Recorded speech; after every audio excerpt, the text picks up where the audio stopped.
حج ما قبل کے سارے گناہوں کو مٹا دیتا ہے۔ جب کوئی شخص حج کرتا ہے تو وہ گناہوں سے ایسے پاک ہو جاتا ہے جیسے ابھی ماں کے پیٹ سے جنم لیا ہو۔ اللہ اس کے سارے گناہوں کو ختم کر دیتا ہے، سارے گناہوں کو معاف کر دیتا ہے۔ اور حاجی نہ صرف خود گناہوں سے پاک صاف اور ستھرا ہو جاتا ہے، وہ حج سے لے کے اپنے گھر میں داخل ہونے سے پہلے جس کے لیے دعا کرے اللہ وہ دعا بھی قبول فرماتا ہے، وہ مستجاب الدعوات ہوتا ہے۔ اس لیے جب کوئی حج کے لیے جا رہا ہو تو مستحب یہ ہے کہ جانے والا لوگوں کو مل کے جائے، رشتہ داروں کو، دوستوں کو، اگر اس کے پاس وقت ہے، فرصت ہے، حالات ایسے ہیں تو وہ جائے اور جا کے جتنے لوگوں کو ملا جا سکتا ہے،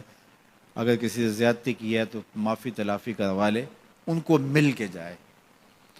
اور جب وہ واپس آئے تو لوگ اسے ملنے آئے، اس لیے کہ یہ اعزاز ہے کہ اب اس کی آنکھیں دیکھیں جس آنکھوں نے کعبۃ اللہ کی زیارت کی ہے، اس کی آنکھوں کو دیکھیں جن کی آنکھوں نے جمال گنبد خضرا دیکھا ہے۔ تو ہمارے یہاں بعض کا تو ہوتا ہے کہ حاجی جب رخصت ہوتا ہے تو اس سے پہلے گھر میں محفل یا اس طرح کا ہوتا ہے تو لوگ آتے ہیں ملنے کے لیے، تو آپ حج پہ جا رہے ہیں، اچھی بات ہے، اس میں کوئی شریعت کی ممانعت بھی نہیں ہے، لیکن استحباب اس میں ہے کہ وہ مل کے جائے لوگوں کو، اور جب وہ واپس آئے تو پھر لوگ ملنے آئے، اور وہ بھی اگر اس کو گھر داخل ہونے سے پہلے ملیں تو اس کی دعائیں اس وقت میں رد نہیں ہوتی، تو اس سے دعائیں لی جائیں۔ تو حج ایک ایسا فریضہ ہے جو زندگی میں ایک مرتبہ ادا کرنا واجب ہے، اس کے بعد آپ ہر سال ادا کر لیں، 5 سال بعد کر لیں، زندگی میں جب استطاعت مالیہ نصیب ہو، استطاعت بدنیہ نصیب ہو، حالات اجازت دیں تو آپ جب چاہیں کریں، لیکن ایک مرتبہ جو حج کیا جاتا ہے اس کو حجۃ الاسلام کہا جاتا ہے، تو وہ ایک مرتبہ آپ کے ذمے سے اتر جائے گا جب آپ کر لیں گے۔ اور حج بدل بھی وہی کر سکتا ہے جس نے حجۃ الاسلام اپنا حج کیا ہوا ہو، اور یہ جو حج بدل ہے یہ ایک ایسا حج ہے جس سے 3 گناہگاروں کو جہنم کی آگ سے آزاد کر دیا جاتا ہے۔ ایک جس کے لیے حج بدل کیا جا رہا ہے، دوسرا جو کروا رہا ہے،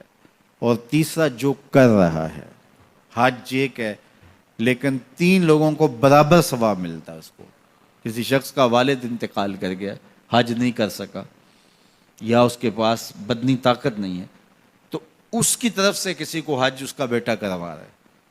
تو جس نے کیا حج وہ بھی مغفور ہے، جس کی طرف سے کیا جا رہا ہے وہ بھی مغفور ہے،